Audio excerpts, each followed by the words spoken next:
안녕하세요. 빠르게 부자가 되어 퇴직하는 그날을 응원하겠습니다. 부적응TV의 디데이입니다. 저는 부자가 되는 것에 순서와 방법이 있다는 것을 알게 되었습니다.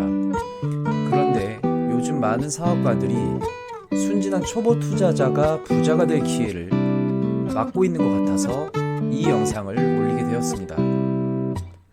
그것은 바로 공간임대 사업인 33M2와 에어비앤비 사업을 하라는 것입니다. 월 100만원 벌었다더라, 200만원, 300만원 벌었다더라. 월급쟁이인 우리들이 들었을 때 정말 혹하는 컨텐츠입니다. 하지만 처음 투자를 하는 분들이 이러한 사업을 먼저 시작하게 되면 절대로 부자가 될 수 없기 때문에 오늘은 그것을 알려드리고자 합니다.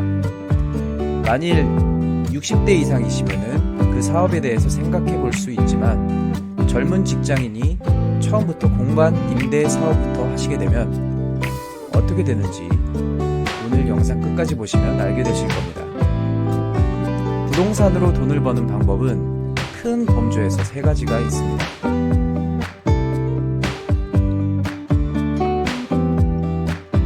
첫 번째는 투자를 해서 크게 버는 시세 차익형 투자입니다.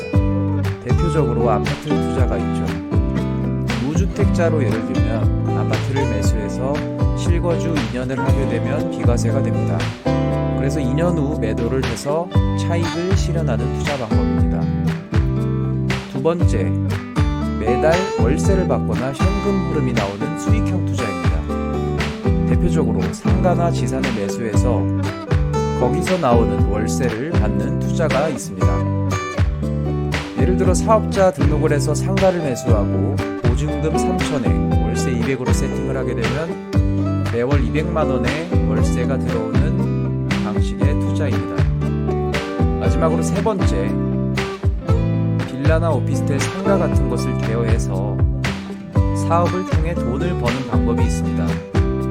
대표적으로 에어비앤비, 33M2 등 이러한 것들을 통해 매월 현금 흐름을 발생시키는 것이 있죠. 오늘은 세 번째 투자 방법인 공간임대 사업의 한계점에 대해서 말씀드리고 처음으로 이것에 집중하게 되면 부자가 될 수 없다는 것을 알려드리고자 합니다. 저는 저번 영상에서 불을 쌓기 위해서 사업과 투자가 모두 진행되어야 한다고 했었습니다. 하지만 여기서 중요한 원칙이 있는데 처음 시작할 때는 시드를 키워야 하는 것입니다. 하지만 33M2, 에어비앤비, 외도민 사업 같은 것들은 사업을 먼저 시작하게 될 경우는 시드를 키우는데 방해를 받게 되는 경우가 많아지게 됩니다. 사실 강의를 만들어서 판매를 하는 분들은 여러분과는 다른 포지션입니다.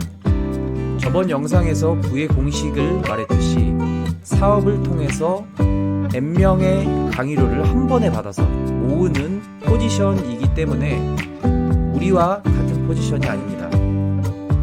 우리 개인의 입장에서는 강의를 듣고 하나 또는 2개의 사업을 성공하면서 현금 흐름을 만들어내고 월세를 만들어내게 되는데 강의를 판매하는 사람처럼 N개의 공간대여 사업까지 확장하지 않으면은 우리는 그들과 같은 포지션이 아닌 겁니다. 즉 우리는 시드를 모으기 힘든 구조에 빠지게 됩니다.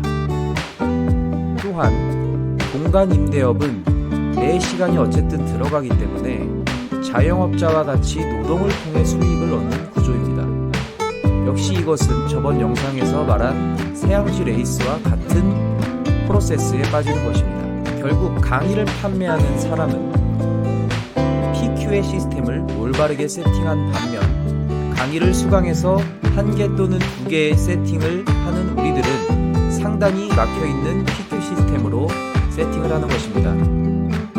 이러한 방식으로는 부자가 될 수가 없습니다. 만약 이것이 유의미하려면 개인적으로는 최소 5개 이상은 세팅을 해야지 확률상 강의를 판매하는 자들과 비슷하게 될 것 같습니다. 처음에는 무조건 시드를 늘려야 하기 때문에 33M2와 에어비앤비로 많은 시간을 허비하지 않았으면 좋겠습니다. 특히 처음부터 그러한 것들로 시간을 허비하지 않았으면 좋겠고, 나중에 키들을 크게 만들고 난 이후에 시작하는 것을 저는 추천드리고 싶습니다. 여러 책을 읽으면서 느낀 제 개인적인 생각이니까 참고해 주시고요. 올바른 부의 공식에 따라 사업을 세팅하고 동시에 투자 활동을 통해 빠르게 부자가 되시길 오늘도 디데이가 응원하겠습니다. 감사합니다.